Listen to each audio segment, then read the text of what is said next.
नमस्कार दोस्तों, आज के इस लेक्चर के अंदर हम एक इम्पोर्टेंट टॉपिक हम पढ़ने वाले हैं। राजस्थान के किसान आंदोलन। और निश्चित तौर पर चाहे किसी भी एग्ज़ाम की आप तैयारी कर रहे हैं, उनके अंदर एक क्वेश्चन तो इस किसान आंदोलन से कन्फर्म आता है। और आज जो हम पढ़ने वाले हैं जिस किसान आंदोलन के बारे में, जो सभी किसान आंदोलन की यानी शुरुआत कह सकते हैं, उसी को आधार मानकर सभी किसान आंदोलन स्टार्ट हुए थे। सबसे पहला किसान आंदोलन आप मान सकते हैं, सबसे बड़ा किसान आंदोलन, सबसे लंबी अवधि तक चलने वाला किसान आंदोलन। और निश्चित तौर पर इसके अंदर किसानों ने विजय हासिल की थी। और इसी को प्रेरणा लेकर बाकी चाहे आप जितने भी किसान आंदोलन हुए, बेगू के अंदर हुआ, नीमू चना के अंदर हुआ, जितने भी किसान आंदोलन आगे हुए सभी इस पर आधारित थे। वो कौन सा किसान आंदोलन है? वो है बिजोलिया किसान आंदोलन। बिजोलिया किसान आंदोलन। और ये अहिंसक किसान आंदोलन था। आज हम इसके बारे में पढ़ेंगे। इसके प्रॉपर नोट्स देखिए, इस प्रकार हमने नोट्स आपके लिए खुद मैं स्वयं तैयार कर रहा हूं। लगातार जो भी क्लास होती है उसके नोट्स आपको तैयार होंगे और ये सारे के सारे टेलीग्राम चैनल पर मिलेंगे। नोट्स मैं हमेशा आपको कहता हूं कि नोट्सों में ये ज़रूर आप पढ़िएगा। निश्चित तौर पर एक भी क्वेश्चन आपका बाहर नहीं आएगा इनसे, क्योंकि बहुत मेहनत के साथ 3-4 बढ़िया किताबों से आपके लिए यहाँ से नोट्स तैयार किए गए हैं। तो ओवरऑल ये नोट्स आपके लिए बेस्ट होंगे और जो आपको टेलीग्राम चैनल पर मिल जाएंगे। तो नोट्स आप ज़रूर डाउनलोड कीजिएगा क्लास होने के बाद। पहले क्लास समझिए, फिर ये आपको नोट्स समझ में आने वाले हैं। तो चलिए बिजोलिया किसान आंदोलन के बारे में हम बात करते हैं। तो देखिए, सबसे पहले अगर हम बात करें तो ये आंदोलन कब से कब तक चला, तो 1897 से पूरी कहानी आपको मैं बताने वाला हूँ। 97 से 1941 यानी 44 वर्षों तक ये किसान आंदोलन चला। अब हम बात करते हैं कि सबसे पहले बिजोलिया वर्तमान में कहाँ पर स्थित है। तो बिजोलिया वर्तमान में भीलवाड़ा के अंदर स्थित है। क्या हुआ, किसकी स्थापना की बात हम करें, किसकी स्थापना किस प्रकार हुई है? स्थापना इसकी की थी अशोक परमार ने। किसने की थी? अशोक परमार ने इसकी स्थापना की थी। और इसमें एक जागीरदारी है। बिजोलिया जो स्थिति है इसके अंदर ऊपर माल, अशोक परमार को राणा सांगा ने ऊपर माल की जागीरदारी प्रदान की थी।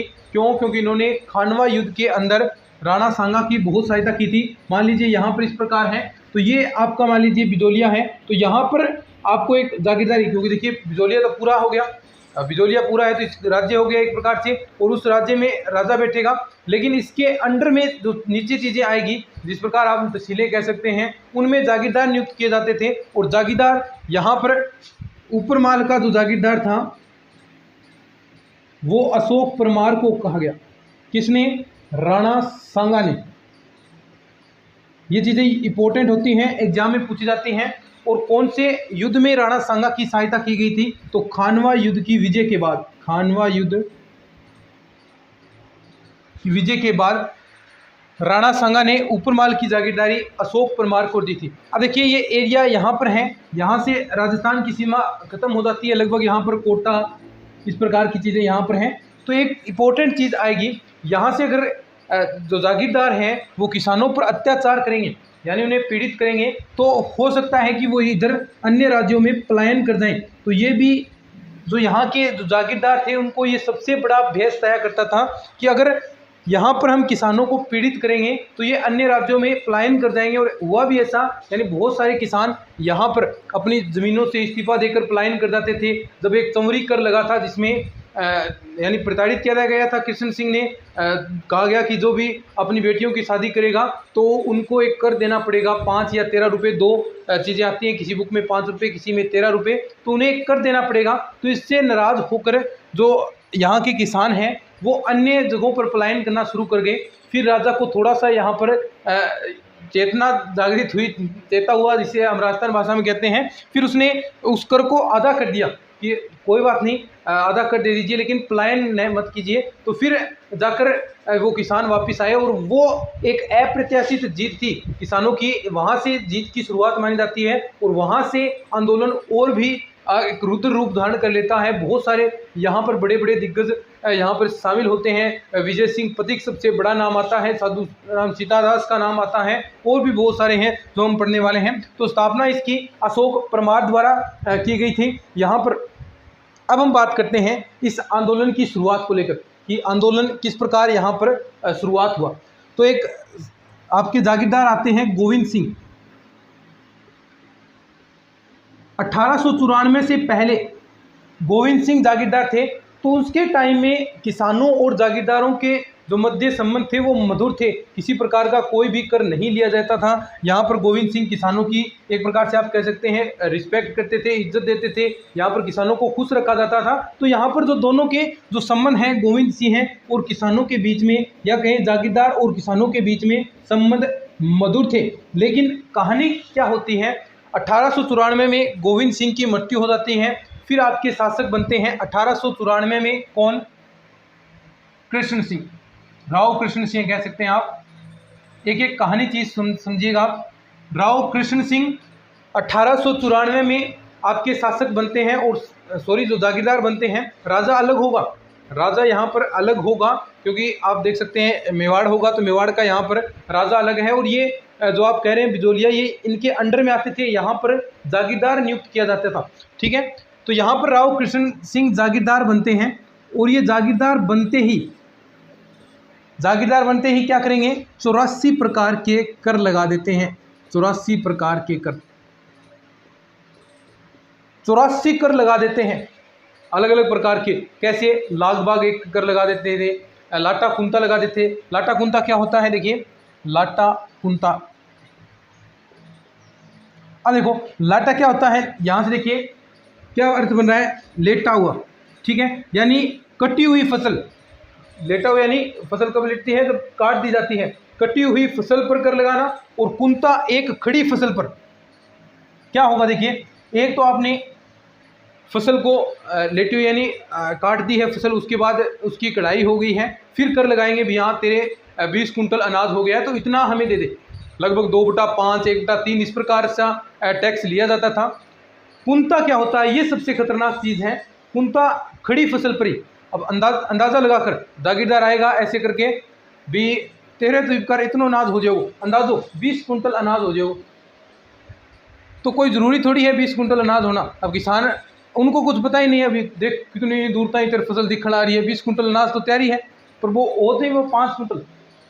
कई बार ऐसी भी स्थिति आ जाती है कि 5 कुंटल ही अनाज हो, लेकिन उन्हें क्या करना है, 20 कुंटल अंदाज़ा लगा दिया कि तेरे 20 कुंटल अनाज है। अब तेरे हो या ना हो उससे कोई फर्क नहीं पड़ेगा, तू 20 कुंटल हिसाब से 1/3 जो टैक्स है वो तेरे को भरना पड़ेगा। अब 1/3 यानी मान लीजिए 6 कुंटल अनाज, और वह उसकी 5 कुंटल ही है, तो स्थिति क्या होगी, और भी खराब होगी। इससे सभी ये पीड़ित थे 84 प्रकार के करों से। अब बात क्या होती है, आंदोलन की शुरुआत हम कहते हैं कि कहाँ से होगी।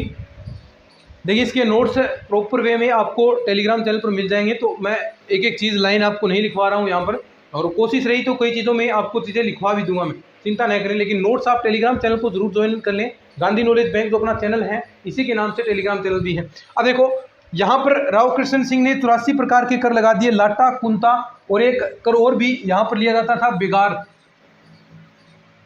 बेगार यानी जिस पर काम करवाया जाए और किसी प्रकार का आपको उसका मेहनताना ना दिया जाए, बेगार उसे कहते हैं। तो ऐसे बहुत सारे कर थे, चौरी, तलवार, बधाई, और भी यहाँ पर आपको आएंगे। जैसे सेना के खाने के लिए हो जाए, कोई रानी आपकी श्रृंगार कर रही है उसका कर हो जाएगा। तो यानी बहुत सारे ऐसे 84 प्रकार के कितने कर हो जाते हैं, चलते हैं तो भी आपका वहाँ पर कर लगेगा। तो ऐसी स्थिति यहाँ पर बन गई थी। तो इसको थोड़ा बहुत आप स्क्रीनशॉट वगैरह रखना चाहते हैं तो रख लीजिए। फिर हम बात करते हैं आंदोलन की शुरुआत को लेकर। आंदोलन की शुरुआत, आप देखो कहानी समझ में आ रही है ना, आराम से एक एक चीज़ आपको समझ में आएगी, थोड़ा सा समझने का प्रयत्न कीजिएगा बस, ठीक है। बात आती है अब बिजोलिया किसान आंदोलन के अंदर 1897 की सन आती है। एक एक सन के बारे में हम बात करते चलेंगे। 1897 में आंदोलन की शुरुआत हम कर रहे हैं। अब आंदोलन शुरुआत, आंदोलन स्टार्ट होगा। बात है 1897 की, ठीक है। 1897 की बात है, और यहाँ पर लगभग देखिए जो बिजोलिया है वहाँ पर धाकड़ जाति के किसान निवास करते थे, धाकड़ जाति के किसान। और 1897 में देखिए किसान ऐसी चीज़ें कब बात करेंगे, परेशान हैं। तो 1897 में गिरधारीपुरा नामक गांव था जिसके अंदर गंगाराम धाकड़ का महोत्सव चल रहा था। उसके अंदर बैठे हुए थे सभी किसान और बात कर रहे थे, यार ये कृष्ण सिंह ने बहुत अजीब कार्य किया है, 84 प्रकार के कर लगा रहे हैं, ये कोई बात हुई कि कितने इतने कर लगा रहे हैं, हम कैसे देंगे, लाटा कुंता बेवजह की चीज़ें लग रही है, बेगारी हम पर लग रही है। तो इस प्रकार की बातें हो रही थी। तो वहाँ पर भी साधु सीताराम दास बैठे हुए थे। तो ऐसे गांव का नाम लिखेंगे कहाँ पर, गिरधारीपुरा। गिरधारीपुरा, एक एक चीज़ समझेंगे, गिरधारीपुरा गांव और गंगाराम धाकड़ के घर पर गंगाराम धाकड़ का महोत्सव चल रहा था। वहाँ पर बैठे हुए थे किसान और बातें कर रहे थे कि ये जो कृष्ण सिंह ने कर रहे हैं ये बहुत गलत कर रहे हैं हमारे साथ, इस चीज़ का समाधान होना चाहिए। तो यहाँ पर साधु सीताराम दास बैठे हुए थे, वहाँ पर वो भी बैठे थे साधु सीताराम दास। साधु सीताराम दास ने कहा भी ऐसी बात है तो आप महाराणा के पास जाइए, यानी जो यहाँ पे आपके राजा हैं उनके पास जाइए, उनसे बात कीजिए, उनसे शिकायत कीजिए। तो उस समय महाराणा कौन थे, महाराणा फतेह सिंह थे। महाराणा कौन थे, फतेह सिंह, महाराणा थे फतेह सिंह। और यहाँ पर दो व्यक्तियों को फतेह सिंह के पास बात करने के लिए भेजा जाता है। उनके नाम याद आपको रखना है, कौन, नानजी व ठाकरी पटेल। ये दो किसान हैं, इन्हें कहा जाता है कि आप महाराणा फतेह सिंह को शिकायत करके आए इनकी, कृष्ण सिंह की भी ये कोई बात हुई क्या, इतने 84 प्रकार की कर हमसे ले रहा है, अलग अलग प्रकार की, कभी लाटा ले रहा है, कभी कुंता ले रहा है, अंदाजे से हमसे कर लिया जा रहा है, कभी सेना के ठहराव के लिए कर लिया जा रहा है, ये तो हमें प्रताड़ित कर रहा है, दुखी कर रखा है हमने। तो ये दो नानजी और ठाकरी पटेल कहाँ जाते हैं, महाराणा फतेह सिंह से बात करते हैं। लंबे टाइम तक इंतज़ार करते हैं वहाँ पर, ऐसा नहीं है कि आपका तुरंत प्रभाव से काम हो जाए। जैसी वर्तमान में कंडीशन है, चाहे आप किसी भी चीज़ को लेकर देख लीजिए, चाहे जो आपके पहलवान हैं अभी आंदोलन कर रहे हैं तो उनका भी कहाँ पर वार्तालाप हुई है प्रधानमंत्री से, हमारी राज्य सरकार से या केंद्र सरकार से, कहाँ पर बातें होती हैं। ठीक ऐसा ही सिस्टम उस टाइम भी था। कोई भी आप समस्या लेकर जा रहे हैं तो काफ़ी सारा इंतज़ार करना पड़ता था। तो ये लगभग 6 माह तक इंतज़ार कर रहे थे वहाँ पर बैठे, 6 महीनों तक उनका देखिए कोई भी उनको रिस्पॉन्स नहीं मिला। फिर महाराणा फतेह सिंह ने उन्हें अपने दरबार के अंदर बुलाया और उनसे पूछा। फिर नानजी और ठाकरी पटेल ने ये सारी जो समस्याएं हैं वो महाराणा फतेह सिंह के सामने रखी भी, जी हम इन चीज़ों से परेशान हैं। महाराणा फतेह सिंह ने अपने एक व्यक्ति को भेजा, ये नाम आपको याद रखना है, कौन, महाराणा फतेह सिंह ने कहा कि आप हुसैन बोल्ट को भेजा। हुसैन बोल्ट कौन है, हामिद हुसैन, ये नाम याद रखना है आपको। उसे कहा कि जल्दी से जाओ। हुसैन बोल्ट क्या है, जल्दी तेज दौड़ लगाते हैं। हुसैन बोल्ट को भेजा कि जल्दी जा तो यहाँ पर। तो हामिद हुसैन को भेजा गया कहाँ पर, किससे, जो बिजोलिया किसान आंदोलन की जो समस्याएं हैं उनको देख लेने के लिए कि क्या वास्तव में ये किसान पीड़ित हैं या फिर ऐसे ही कर रहे हैं। तो यहाँ पर हामिद हुसैन नामक व्यक्ति आता है और अपनी रिपोर्ट तैयार करता है। रिपोर्ट में इन्होंने किसानों की बात को सही बताया और कहा कि जी ये किसान हैं वो 84 प्रकार की करों से पीड़ित हैं। लेकिन कृष्ण सिंह बहुत तेज़ था, बहुत तेज़ आदमी था। उसने पहले ही यानी उनसे बात कर ली और कहा कि इस प्रकार की कुछ चीज़ें नहीं है, बहुत तेज़ आदमी था। तो इस पर कोई प्रकार की महाराणा फतेह सिंह ने कार्रवाई नहीं की थी। कृष्ण सिंह पर किसी प्रकार की उस टाइम पर कार्यवाही नहीं हुई, कोई कार्यवाही नहीं हुई। उससे कृष्ण सिंह के हौसले और बुलंद हो गए। कृष्ण सिंह, अब देखिए कोई कार्रवाई नहीं हो रही है तो कृष्ण सिंह के और हौसले बुलंद हो गए। तो उसने क्या किया, नानजी और ठाकरी पटेल को निर्वासित कर दिया। नानजी और ठाकरी पटेल पर प्रतिबंध लगा दिया, ठाकरी पटेल को निर्वासित कर दिया। भी आप यहाँ से एंटर नहीं कर सकते बिजोलिया के अंदर, बाहर हो जाओ, जिस थाली में खाते हो उस थाली में छेद करते हो। तो इनको बाहर निकाल दिया गया, यहाँ से निर्वासित कर दिया नानजी और ठाकरी पटेल। ये दो नाम इंपॉर्टेंट हैं। आंदोलन की शुरुआत यहीं से होती है और आंदोलन हम पढ़ेंगे तो वो 3 चरणों के अंदर हम पढ़ने वाले हैं। तो यहाँ पर देखिए नानाजी और ठाकरे पटेल जो सबसे पहले किसान आंदोलन के कैसे हैं नेतृत्व करते हैं या किसान आंदोलन में सबसे पहले शुरुआत करते हैं, तो नानाजी और ठाकरे पटेल ये दो व्यक्ति होते हैं, दो किसान होते हैं। ये महाराणा फतेह सिंह के पास जाते हैं, 6 महीनों का लंबा इंतज़ार करते हैं, फिर उसके बाद इनका नंबर आता है और फिर जो हामिद हुसैन है वो रिपोर्ट भी तैयार करते हैं, किसानों का समर्थन भी करते हैं, किसानों की जो समस्या है उनको जायज़ भी बताते हैं कि वास्तव में ये 84 प्रकार के करों से पीड़ित हैं, लेकिन किशन सिंह पर किसी प्रकार की कोई कार्रवाई नहीं होती है। इससे हौसले बुलंद हो जाते हैं और नानाजी और ठाकरे पटेल को चलो यहाँ से गेट आउट ऐसा कह देते हैं। तो ये थोड़ी सी कहानी आपको मैंने बताई है। फिर उसके बाद और भी हम आगे बात करते हैं। अब देखो किशन सिंह कहता है महाराणा के पास गए थे ना, महाराणा के पास गए थे, 1 कर आपको और देना पड़ेगा, 1 कर आपको और देना पड़ेगा। कौन सा बात आती है 1903 के अंदर, क्या महाराणा के पास जा रहे थे? किशन सिंह को गुस्सा आ गया। 1903 के अंदर किशन सिंह ने 1 कर और लगा दिया भी। कौन सा? चौवरी कर, यो उद्योग है चौवरी कर, कहता है अब और उद्योग है चौवरी कर दो। अब इसमें क्या था कि 5 रुपये और 13 रुपये, किसी बुक में 5 रुपये लिखे जाते हैं, किसी में 13 रुपये लिखे हुए हैं, तो इससे कोई फर्क नहीं पड़ेगा, दोनों आपको याद रखने हैं। 5 और 13 रुपये, यानी कोई भी किसान अपनी बेटी की शादी करेगा, अपनी लड़की की शादी करेगा, तो उसे 5 रुपये का कर देना पड़ेगा। और उस टाइम 1897 1900 के आसपास बहुत बड़ी रकम थी। और वैसे भी यानी इस प्रकार के कितने कर थे? 84 प्रकार के कर थे, तो ऐसे बहुत सारे कर थे। तो ये 5-5, 10-10 रुपये करके तो किसानों पर बहुत आर्थिक भार पड़ रहा था। तो यानी ये एक और कर लगा दिया। अब तो किसान और भी परेशान हो गए। अब किसानों ने क्या किया? विरोध स्वरूप अपनी लड़कियों की शादी करना ही बंद कर दिया। भाई हम शादी क्या करेंगे, शादी कौन कर? अब किसाना सीधे कह दियो शादी नहीं करेंगे। तो किसानों ने अपनी लड़कियों की शादी करने से मना कर दिया और पलायन करना स्टार्ट कर दिया। क्यों? मैंने यहाँ पर आपको बताया था कि ये यहाँ पर था, तो यहाँ से पलायन करना बहुत आसान था, राजस्थान से बाहर जाना बहुत आसान था। तो किसान अन्य राज्यों में पलायन करना शुरू कर दिया। तो देखिए अब अन्य राज्यों में पलायन कर रहे हैं, तो सीधा सा बात है कि जागीरदार पर इस चीज़ का प्रभाव पड़ेगा। तो जागीरदार ने इससे समझौता कर लिया। क्या हो गया? समझौता करते हैं किशन सिंह, और समझौते में क्या होता है कि चलो कोई बात नहीं, आधा कर ले लेंगे। चौवरी कर को आधा कर दिया, यानी 5 थे तो 2.5 रुपये लेना स्टार्ट कर दिया। चौवरी कर को आधा कर दिया किसने? किशन सिंह ने। ये क्या थी? किसानों की एक अप्रत्याशित जीत थी। ये क्या थी? एक अप्रत्याशित जीत थी। यहां से किसान कह सकते हैं कि उन्होंने अपनी जीत का एक प्रकार से बिगुल बजा दिया, और जीत हुई है तो यानी और भी विरोध बढ़ेगा निश्चित तौर पर है। यानी किसी को ऐसा लगना लगे कि हम कर सकते हैं, तो निश्चित तौर पर उनके हौसले बुलंद होंगे, और वो जो लड़ाई है उसमें भी वो लड़ेंगे। और जो कर लग रहे हैं, 84 प्रकार के जो कर लग रहे हैं, उनके लिए भी किसान लड़ने वाले हैं।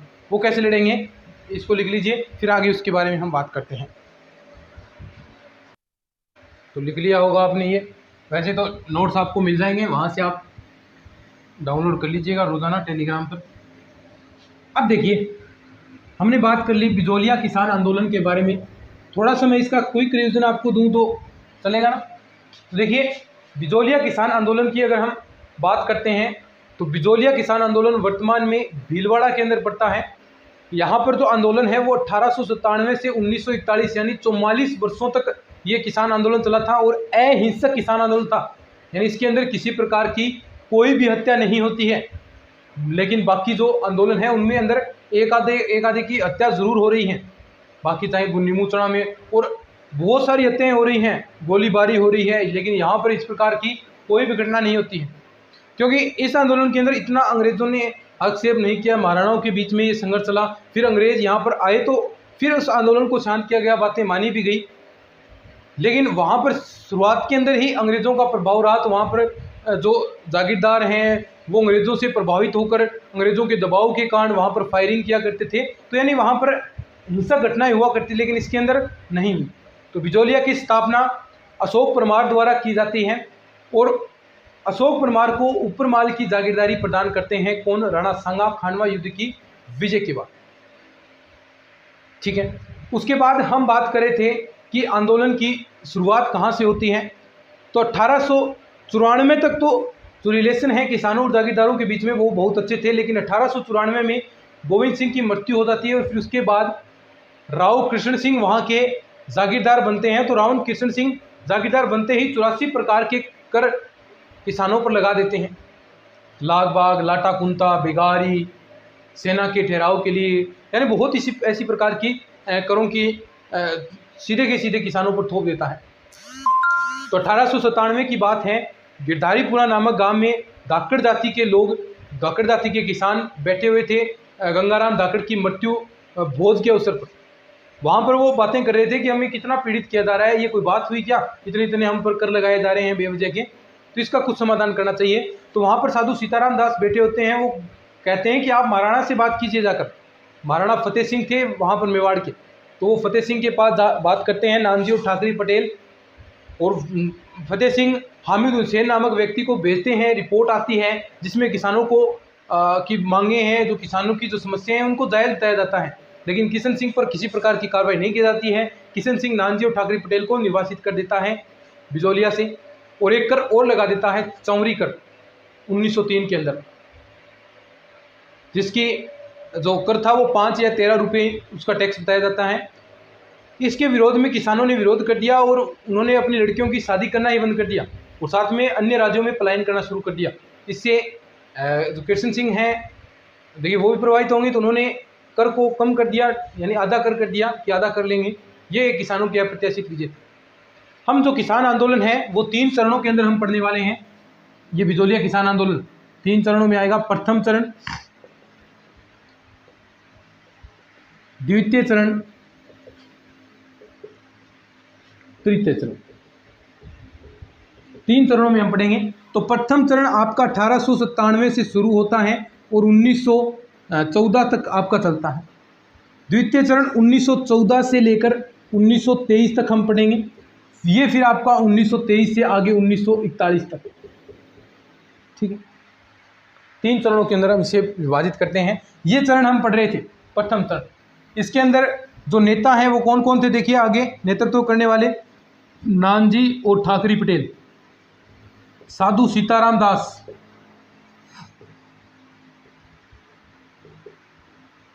यहां पर आपके विजय सिंह पथिक आ जाएंगे।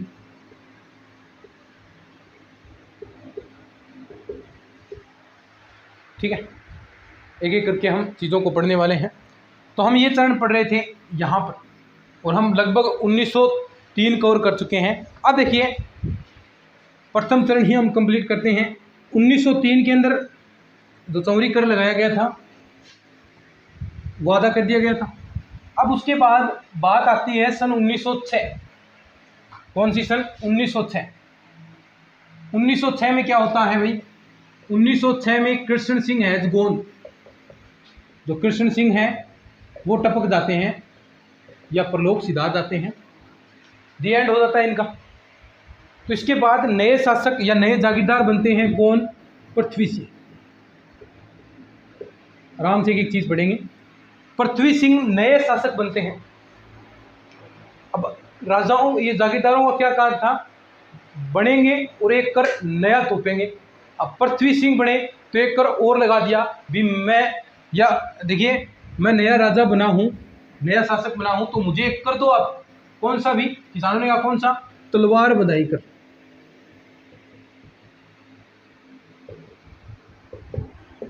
तलवार बधाई कर दो, मैं नया राजा बनाऊं तो मुझे ये कर और दो। अभी 84 तो पहले ही जो कर लग रहे थे लगातार थे, एक कर और इसने ठोक दिया तलवार में। इससे किसान, देखिए सीधी सी बात है, किसान देखिए आगे पहले ही पीड़ित हैं और फिर एक और कर लगा दिया तो और भी पीड़ित हो जाएंगे। तो यहाँ पर इसका जो विरोध है, जो विरोध कौन करेंगे यहाँ पर इसका विरोध? देखिए कौन करेंगे भी विरोध? कौन? साधु सीताराम दास की एंट्री हो चुकी थी। साधु सीताराम दास,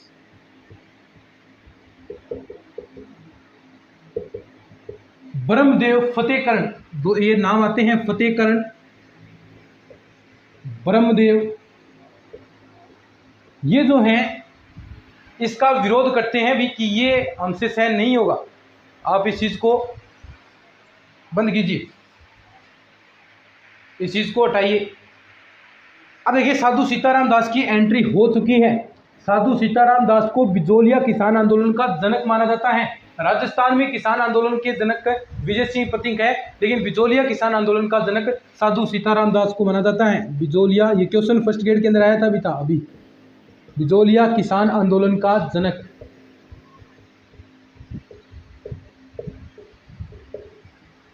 कौन है? साधु सीताराम दास। ये दो व्यक्तियों के नाम हो रखने हैं, फतेहकरण और कौन है? ब्रह्मदेव। ये दो व्यक्तियों के नाम आपको अच्छे से याद रखने हैं। तो इनका विरोध साधु सीताराम दास द्वारा किया जाता है और 1913 में साधु सीताराम दास हैं वो इस किसान आंदोलन के अंदर प्रवेश कर जाते हैं। आगे इनका भी बहुत बड़ा रोल होगा 1913 के बाद। क्या? ये विजय सिंह पथिक के पास जाते हैं और उन्हें आग्रह करते हैं कि आप बिजोलिया किसान आंदोलन को देखिए और बिजोलिया किसान आंदोलन में किसानों पर जो बीत रही है उनको सहयोग कीजिए और इस आंदोलन का नेतृत्व कीजिए। क्योंकि विजय सिंह पथिक एक उभरते युवा नेता थे उस टाइम पर, जो किसान पीड़ित थे उनके लिए लगातार वो मांग उठा रहे थे, जेलों में भी जा चुके थे। तो उनके अंदर एक नेतृत्व की छवि साधु सीताराम दास को दिख रही थी। वो एक शिक्षक थे, यानी वो पहले ही भेष बदल कर रह रहे थे विजय सिंह पथिक के रूप में। साधु सीताराम दास उनके पास गए तो वो एक भेष बदल कर एक स्कूल चलाया करते थे। और वहाँ पर जब साधु सीताराम दास ने उनकी बातों को सुना तो उन्हें लगा कि हाँ, ये व्यक्ति है वो हमारे आंदोलन का नेतृत्व कर सकता है, हमें इन समस्याओं से छुटकारा दिला सकता है। तब जाकर साधु सीताराम दास ने विजय सिंह पथिक से अपील की 1914 में कि आप बिजोलिया आइए और इस किसान आंदोलन का नेतृत्व कीजिए। अब विजय सिंह पथिक आएंगे और वो वास्तव में देखिएगा इस चीज़ को बहुत ज़्यादा प्रेरित कर देंगे, इस आंदोलन को जीरो से कहाँ तक ले जाएंगे। बहुत सारी सभाओं का आयोजन किया जाएगा, बहुत सारे यहाँ पर समितियाँ बनाई जाएगी, बहुत सारे बोर्ड बनाए जाएंगे, ऊपरमाल पंच बोर्ड बनाया जाएगा, यहाँ पर विद्या प्रचारणी सभा का गठन किया जाएगा और भी बहुत सारे यहाँ पर संस्थाएं ओपन की जाएगी। युवाओं को शामिल किया जाएगा क्योंकि युवा, विजय सिंह पथिक को पता था कि युवा किसी चीज़ में परिवर्तन ला सकता है, किसी चीज़ में क्रांति ला सकता है। तो ये युवाओं को शामिल करने का पर भी जोर देने वाले हैं। तो ये हम पढ़ने वाले हैं नेक्स्ट क्लास के अंदर। दो द्वितीय चरण है आपका विजय सिंह पथिक, बहुत इंपॉर्टेंट है। निश्चित तौर पर बिजोलिया से ही क्वेश्चन एग्जाम के अंदर पूछे जाते हैं, तो लगभग 70-80% चांस है कि वो किसान आंदोलन से क्वेश्चन पूछे तो वो बिजोलिया में ही प्रवेश करेगा। तो हम इन चीज़ों के बारे में बात करेंगे, थोड़ा थोड़ा करके हम पढ़ रहे हैं, कंटिन्यू पढ़ रहे हैं। एक एक चीज़ मैं करवा दूंगा, मैथ्स का भी करवा दूंगा, यहाँ पर राजस्थान जीके भी आपको बिल्कुल कंप्लीट हम करने वाले हैं। तो बस आप चैनल से जुड़े रहिए। तो चलिए इन क्लासेस को शेयर जरूर कीजिएगा, टेलीग्राम चैनल को भी ज्वाइन कर लेना। चलिए आज की इस वीडियो में इतना ही, आगे हम बात करेंगे विजय सिंह पथिक के बारे में। चलिए आज की इस वीडियो में इतना ही, धन्यवाद।